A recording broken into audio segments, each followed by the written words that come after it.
My son called and asked, "Why are you asking for $7,000 as a settlement?" I was really surprised to hear this. It turned out his wife had been in a car accident that hurt someone else. I couldn't believe it. The woman sitting across from me at lunch was his wife, the one who was supposed to have caused the accident. I hesitated, unsure of what to think. Then, suddenly, my son hung up. I started to think it might be a trick, but his number was clearly on my phone's caller ID. Fuming with anger, I was just about to refuse when my daughter-in-law smiled and intervened.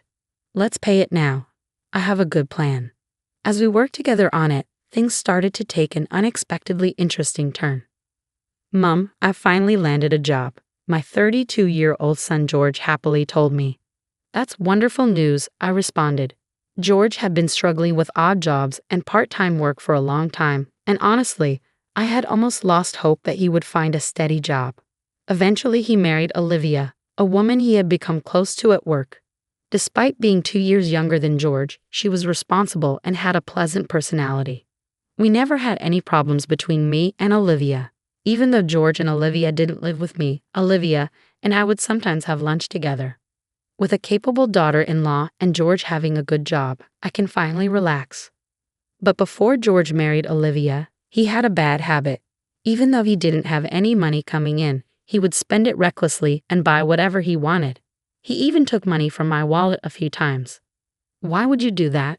I scolded him firmly, trying to get an answer, but George just frowned and turned away, refusing to talk. Taking money from your parents' wallet and acting immature, even at his age, made me cry. Because of this experience, I was a bit worried about how George's marriage with Olivia would turn out. "Hey Olivia, how's George doing? Is he causing you any problems?" "Oh, not at all," she assured me. "I was worried he might take money from your wallet or make mistakes." Olivia flexed her arm, emphasizing her point. "It seems like my son's household is well taken care of by Olivia." "Oh, that's a relief. With you around, everything will be fine." I sighed, thankful that George had married such a capable wife. One day, while we were having our usual lunch together, my daughter-in-law and I were enjoying our meal. Suddenly, my phone buzzed in my pocket. I checked the screen. It was my son calling. "Hello?" "George, what's going on?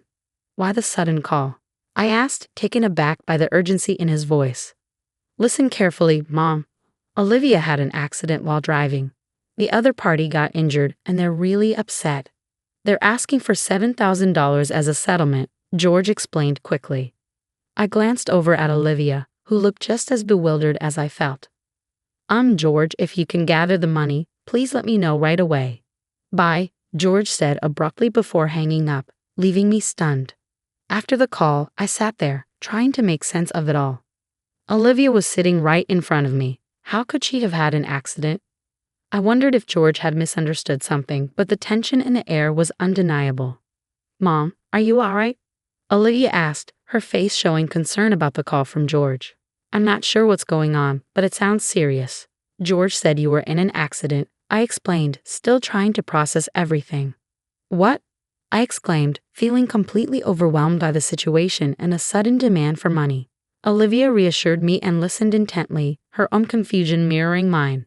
"I haven't been in any accident, and I have no idea what George is talking about," Olivia said, resting her chin on her hand as she thought. "Maybe we should consider that this is some kind of scam," she suggested cautiously. But it was George's voice for sure. Unless he suddenly got sick and sounds different, but he seemed fine this morning. If it wasn't him, then who could it be? I wondered aloud, puzzled. The phone number displayed on my mobile matched George's. Olivia and I exchanged baffled looks, both lost in thought. If you haven't been in an accident, then that demand for $7,000 must be a lie. But why would someone make up such a large sum? And I don't fully understand George's spending habits either, Olivia sighed, trying to make sense of it. "Well, sometimes he spends money on trivial things when you see his room," Olivia explained. "What do you mean by that?" I asked, seeking clarification. Olivia then revealed George's recent actions, and I felt my anger flare. "George did that? Unbelievable. I won't tolerate it," I exclaimed, reaching for my phone to call George and give him a piece of my mind. But Olivia stopped me gently with a smile. "No need. Let's handle this strategically," Olivia said calmly. "Why?" "I have a plan," Olivia continued, her eyes sparkling with mischief. As she explained her revenge idea for George, I couldn't help but grin. That sounds intriguing. Let's teach him a lesson. Exactly, it's time he learns, Olivia declared firmly. And so Olivia and I teamed up, ready to leave George speechless. 3 hours later, I pretended to fall for the deception and called my son back. I've got the $7,000 ready. Let's meet in person for the exchange, I said over the phone. Wait a minute, came the cautious reply. Do we have to wire the money? No, that won't work these days. Banks scrutinize large wire transfers. It's safer to hand it over in person, I explained. Okay, where should we meet? My son asked. I specified a location and prepared a paper bag with the $7,000 inside. Sorry for the delay, my son said awkwardly as he arrived, accompanied by a stranger. Who's this? I asked, puzzled by the unfamiliar face. I'm James. I'm the one his wife hit with her car. The man claiming to be the accident victim introduced himself. James had a rugged face with old scars, suggesting he had a tough past. It was clear he wasn't just an ordinary person. George grinned with relief. Good, he brought the money. Now hand over that $7,000 to me, George demanded. Before we proceed, I have a question, I interjected, shifting my gaze between James and George. Sorry for any inconvenience caused. Could you provide us with details about the accident? Come on, does it really matter? George dismissed impatiently. It matters. We might be entitled to insurance compensation, and we need to understand what happened. I insisted, meeting James's annoyed gaze. I was caught up in the accident suddenly, so I can't recall the details, James replied. Yeah, I wasn't with Olivia at the time, so I'm unsure. Isn't that odd? George added, sounding uncertain. How could both of you be so sure she caused the accident in that state? I asked, placing my hand on my hip and tilting my head, pretending to be curious. Wait, is it possible that surveillance cameras or dash cams captured the incident? If so, could you show me the footage? Listen, lady, you've been asking a lot of questions. Are you implying I'm lying? James replied with a threatening undertone. Despite feeling intimidated, I stood my ground. I'm not assuming anything. I'm simply asking for evidence if you have any, I said firmly, maintaining eye contact with James. In the midst of our tense exchange, my son interrupted us. Mom, stop it. Enough. Just hand over that $7,000.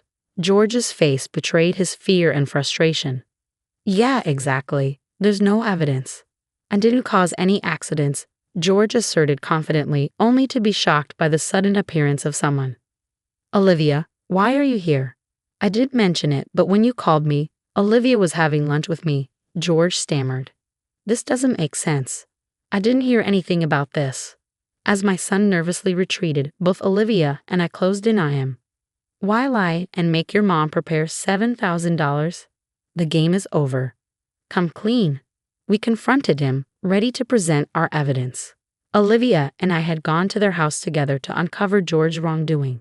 While he was out, we searched his room and found damning evidence.